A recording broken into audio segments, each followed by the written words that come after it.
سوالات ہیں؟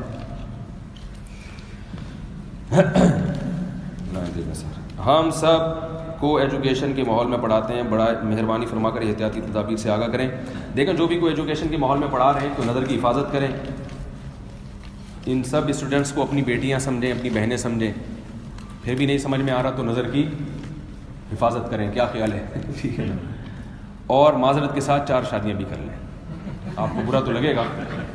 حلال، ایک حدیث میں دعا آتی ہے، اللہم اکفنی بحلالک عن حرامک، اے اللہ مجھے حلال اتنا دے دے کہ حرام سے میرے قدم بچ جائے۔ دیکھو بھوکے آدمی ہیں اور روٹی رکھی ہوئی ہے، چوری کرنے کا دل چاہ رہا ہے، روٹی رکھی ہوئی ہے اور چوری کرنے کا دل چاہ رہا ہے، تو اس چوری سے بچنے کا ایک طریقہ تو یہ ہے کہ آپ چوری کے خلاف بیانات سنیں، چور کا اسلام میں ہاتھ کاٹنے کا حکم، اور چور ایسے تو وہ چوری بہت بری حرکت ہے، غیر اخلاقی حرکت ہے، یہ بھی اس طریقہ ہے۔ اور ایک طریقہ یہ، پیسے جیب میں پڑے ہوئے خرید کے 2 روٹیاں کھا لو، اس کے بعد کوئی ہدیے میں بھی دے گا تو وہ جو جس روٹی کے چوری کرنے کا دل چاہ رہا تھا نا، وہ کوئی پلیٹ میں رکھ کے فری میں بھی دے گا تو آپ کہو گے بھائی اتنا پیٹ ہے، اس سے زیادہ گنجائش بولو نا۔ تو اللہم اکفنی بحلالک عن حرامک، اے اللہ حلال اتنا دے کہ حرام سے، خواتین تو نہیں سن رہی نا بیان؟ نہیں۔ الحمدللہ، اب اپنی مجلس سے کھل کے بات کریں گے۔ کل بیان میں بہت بڑی تعداد میں خواتین بھی تھیں، بریکیں لگا لگا کے بات کر رہا تھا۔ تو اللہم اکفنی بحلالک عن حرامک، اے اللہ حلال دے دے اتنا کہ حرام سے بچ جاؤں۔ ہاں جو ٹھرکی ہوتے ہیں، ہوس کے مریض ہوتے ہیں، وہ 4 روٹیاں خرید کے کھائیں گے تو بھی چوری کر کے 4 مزید کھا لیں گے۔ وہ ٹھڑک کا اور ہوس کا دنیا میں کوئی علاج نہیں ہے۔ ہم نے 4 شادیوں والے ٹھرکی اور ہوس کے مریض بھی دیکھے ہیں، 4 ہو کے بھی وہ پھر بھی منہ مارتے ہیں ادھر ادھر۔ تو ٹھڑک کا دنیا میں کوئی علاج نہیں، وہ تو 4000 بھی ان کے لیے۔ لیکن جو شریف آدمی ہے، جو بچنا چاہتا ہے، تو چونکہ گناہ کی طرف جو توجہ ہوتی ہے نا، اس کی 2 وجہ ہوتی ہے، ایک تو شیطان اور ایک اپنا نفس بھی۔ تو نفس کے 2 گناہ ہوتے ہیں، ایک وہ جو ہماری باڈی کی ریکوائرمنٹ ہے، کچھ گناہ ایسے ہوتے ہیں جو باڈی کی ریکوائرمنٹ ہے، تو شریعت نے اس سے یہ نہیں کہا کہ بچو، شریعت نے کہا غلط طریقے سے نہیں، بلکہ یہاں ڈاکٹر بھی بیٹھے ہوئے ہوں گے نا، کوئی میڈیکل MBBS ڈاکٹر ہے کوئی؟ دیکھو ڈاکٹر صاحب بیٹھے ہیں ماشاءاللہ۔ ڈاکٹر صاحب مجھے آپ یہ بات بتائیں کہ جیسے بھوک، یہ روٹی کھانا ہماری باڈی کی ریکوائرمنٹ ہے نا، کیا خیال ہے؟ وہ بیٹھے ہوئے ہیں، وہ جو پیچھے ہیں نا، انہوں نے ہاتھ کر۔ تو اب آپ مجھے یہ بات بتائیے کہ مرد کی جو عورت کی طرف توجہ ہوتی ہے، جس کو لوگ مجھے کہتے ہیں بیہودہ باتیں ممبر پہ بیٹھ کے کرتا ہے، مجھے یہ بات بتائیے جو بالغ آدمی کی عورت کی طرف جو توجہ ہے، یہ باڈی کی ریکوائرمنٹ ہے نا، اس میں نیک بننے سے یہ ریکوائرمنٹ ختم ہو جاتی ہے؟ انہیں آپ کہیں تبلیغ میں 4 مہینے لگا لیے اور مفتی صاحب کے بیان سن کے تو اور آدمی جوان ہو جاتا ہے، اور یہ بزرگوں کی صحبت اٹھائی تو اب یہ ریکوائرمنٹ ختم ہو جائے، یہ ہو سکتا ہے؟ تو یہ نہیں ہو سکتا۔ اور جو چیز ممکن نہیں ہے، اسلام نے اس کا ہمیں حکم دیا، کیونکہ اسلام تو دین فطرت ہے، وہ تو نیچر پہ چلائے گا، اس نے رکھی اس لیے تاکہ حاصل کرو۔ لیکن روٹی کی خواہش اگر آپ میں پیدا ہوتی ہے اور آپ ناجائز طریقے سے حاصل کرتے ہو، کسی سے روٹی چھین لیتے ہو یا چوری کر لیتے ہو، یہ غلط ہے۔ اس کا طریقہ کیا ہے بھائی؟ پیسے کماؤ، جاب کرو، کوئی جاب نہیں کر سکتے، گیتی پھاوڑا اٹھاؤ، مزدوری کرو، پیسے کماؤ اور روٹی خرید کے کھاؤ، اللہ کی نعمت ہے۔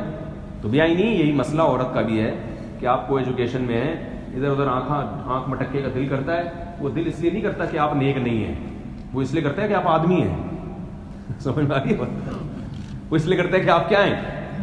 آپ آدمی ہیں، تو آدمی ہو تو دل کرے گا، لیکن اب اس دل کی خواہش کو پورا حرام طریقے سے نہیں کرنا۔ وہ دل اس لیے کر رہا ہے، اللہ چاہ رہے ہیں کہ حاصل کرو، لیکن اللہ نے کہا یہ والا طریقہ غلط ہے، یہ والا صحیح۔ نکاح کا پیغام بھیجو تو 4 کر لو، 2 کر لو، 1 کر لو، 3 کر لو، اپنی ذمہ داری پہ، لیکن یہ پہلے بتا دیا۔ تو اس سے کیا فائدہ ہوگا؟ رسول اللہ صلی اللہ علیہ وسلم نے فرمایا، اور میڈیکل سائنس بھی کہتی ہے کہ نبی نے کیا فرمایا کہ نکاح سے فَإِنَّهُ أَغَضُّ لِلْبَصَرِ، نکاح کرنے سے انسان کی نگاہیں جھک جاتی ہیں، کیونکہ جب سحری حاصل ہو گئی، جو ایک باڈی کی ریکوائرمنٹ تھی وہ پورے طریقے سے پوری ہو گئی، تو اتنی اللہ نے جسم میں طاقت نہیں رکھی ہوتی کسی کے کہ وہ 4 عورتیں ہو، ہوس کا مریض ہو تو ایک الگ بات ہے نا، تو 4 کے بعد بھی وہ اتنا پاورفل ہو کہ اس کا پھر بھی مزید، تو ایسا ہوتا نہیں ہے، وہ اپنی بیویوں سے ہی نظریں چرانا بیچارہ شروع کر دیتا ہے، حقیقت ہے، اتنی طاقت تھوڑی آج کل لوگوں میں ہوتی ہے۔ تو حلال کی طرف اگر جاؤ گے، اس کا معاشرے کو بھی فائدہ ہے۔ معاشرے کو فائدہ کیا ہے کہ ان عورتوں کو بھی ٹھکانہ مل جائے گا وہ بھی ماری ماری رشتوں کے لیے نہیں پھریں گی. مجھ پہ بہت لوگ انگلیاں اٹھاتے ہیں کہ میں اس ٹاپک کو کیوں چھیڑتا ہوں. بہت سی عورتیں مجھے تانے دیتی ہیں. میں آپ کو خواتین کی کارگزاریاں سناؤں جن کے میرے پاس فون آتے ہیں, جو شکریہ ادا کرتی ہیں تو آپ حیران ہو جائیں گے.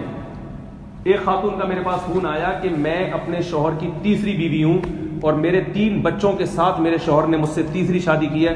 مفتی صاحب میں آپ کا تہہ دل سے شکر ادا کرتی ہوں. میرے شوہر آپ کے بیانات سنتے تھے جس کی وجہ سے انہوں نے مجھ سے نکاح کیا, ورنہ مجھے نکاح کی امیدیں ختم. میں نے 2 سال جس عذاب میں گزارے وہ خاتون کہہ رہی ہے, وہ میں ہی جانتی ہوں. کوئی شادی کرنے کے لیے تیار نہیں تھا. آپ کے بیانات کی وجہ سے اللہ نے مجھے اچھا شوہر دے دیا ہے. گناہ سے بھی میری عورت کو میں بھی تو گناہ کا خطرہ ہوتا ہے نا, گناہ سے بھی حفاظت ہو گئی, میری معاشی کفالت کا بھی انتظام ہو گیا, میری بچیوں کو ایک باپ بھی بولو بھائی مل. یہ ایک واقعہ. ابھی میں نے کراچی میں ایک ورک شاپ کروائی ہے, انشاءاللہ عمان میں بھی ہم ایک ورک شاپ کروائیں گے.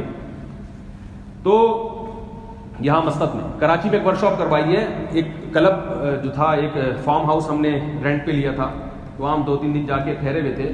تو وہاں مختلف یونیورسٹیوں سے یا کمپنیوں کے لوگ تفریح کے لیے آتے رہتے ہیں. تو مجھے یاد ہے دوسرے دن وہ خاتون میرا بیان بھی سنتی, ہو سکتا ہے وہ کارگزاری سن رہی ہوں. تو انہوں نے مجھے بتایا, خاتون نے خود, میں کہیں نکلا ہوں کہیں ٹہلنے کے لیے, تو ایک کار میں فرنٹ سیٹ پہ ایک خاتون بیٹھی ہوئی تھی اسکارف میں. مجھے دیکھتے ہی بھاگتے ہوئے میری طرف آئی. جیسے بہت خوشی سے نہیں, انسان ایکسائٹیڈ ہو جاتا ہے, بڑا جذباتی ہو جاتا ہے. میں نے کہا اللہ خیر کرے, یہ کہیں میرا گریبان نہ پکڑنے کہ ہوں وہی ہے نا جو دوسری شادی کرواتا ہے لوگوں کی, 4 شادی کی بات کرتا ہے. میں نے کہا ان کے میاں نے کر لی ہوگی اور میری آ گئی شامت. تو ایسے بھاگتی ہوئی نہ آئی اور کہہ رہی ہیں مفتی طارق مسعود صاحب ہیں. میں نے کہا جی. کہہ رہی میں یقین نہیں آ رہا, میں آپ سے کتنا عرصے سے ملنے کی خواہش مند تھی آپ کا شکریہ ادا کرنے کے لیے. اب اتنی اونچی اونچی بیچاری جذبات میں نا خوشی میں بول رہی ہے کہ لوگ ان کی آواز سن رہے تھے, قریب لوگ کھڑے ہو گئے. اتنی بیچاری یعنی ایکسائٹیڈ ہو گئی کہ ان کی آواز اونچی ہو گئی. میں نے کہا خیریت. کہنے لگی کہ میں ایک طلاق یافتہ یا پتہ نہیں بیوہ عورت ہوں, میری شادی کے چانسز ختم ہو گئے. میرے میاں آپ کے بیانات سنتے تھے جس کی وجہ سے انہوں نے مجھے دوسری شادی کے لیے پیغام بھیجا, اور آج میں ان کی دوسری وائف ہوں, اور ہم میں اور میرے شوہر میں اور ان کی اپنی پہلی بیوی سے بھی بڑے اچھے تعلقات ہیں. انہوں نے کہا کہ میں ایک اچھی زندگی گزار رہی ہوں, ایک ایسی پاکیزہ زندگی کہ مجھے اللہ نے شوہر بھی دے دیا, اور شاید ان کے بچے بھی تھے, ان کی کفالت کا بھی مجھے یاد نہیں بچے کا ذکر تھا یا نہیں تھا, میں بھول رہا ہوں. تو اتنا خوش, کیونکہ ہمارے دیکھو یہ باتیں ان کی سمجھ میں آتی ہیں جن پہ گزرتی ہیں. جو طلاق یافتہ بیوہ عورتیں ہیں یا وہ کماری جن کی شادیاں نہیں ہو رہی, ان کو میری باتیں سمجھ میں آتی ہیں, کیونکہ ان کے لیے ایک انتظام ہو جاتا ہے. جو اس مصیبت سے نہیں گزر رہی ان کی سمجھ میں وہ یہ بولیں گے دیکھو کیا لوگوں کو فضول چیزوں میں ڈال رہا ہے. تو اس میں مرد کا بھی فائدہ ہے اور عورت کا بھی. ہاں اس ایک عورت بیچاری کا وقتی نقصان ہوتا ہے جس پہ سوگن آتی ہے. تو دیکھو جب کسی چیز کا کوئی آلٹرنیٹ ہمارے پاس ہوتا ہی نہیں ہے نا, دیکھو ڈاکٹر صاحب بیٹھے ہوئے ہیں, ہارٹ کا کوئی مریض آیا آپ کے پاس اور آپ کو پتا ہے کہ آپریشن کے بغیر اب اس کا کوئی حل ہے ہی نہیں. تو آپریشن کے سائڈ افیکٹ کے بارے میں سوچتے ہیں کہ اس سے کیسے بچا جائے, لیکن اس کو آپریٹ تو بہرحال کرنا ہی ہے. حالانکہ آپریشن کے بڑے پسلیاں کھل جاتی ہیں بھائی, کیا خیال ہے, پسلیاں کھل گئی پورا جو ہے نا. کئی لوگ آپریشن تھیٹر سے باہر نکلنا ہی نصیب نہیں ہوتا, لیکن ڈاکٹر کہتا ہے ہمیں پتا ہے کہ آپریشن کے سائڈ افیکٹ بہت ہیں, مگر اس کے علاوہ ہمارے پاس کوئی حل نہیں ہے.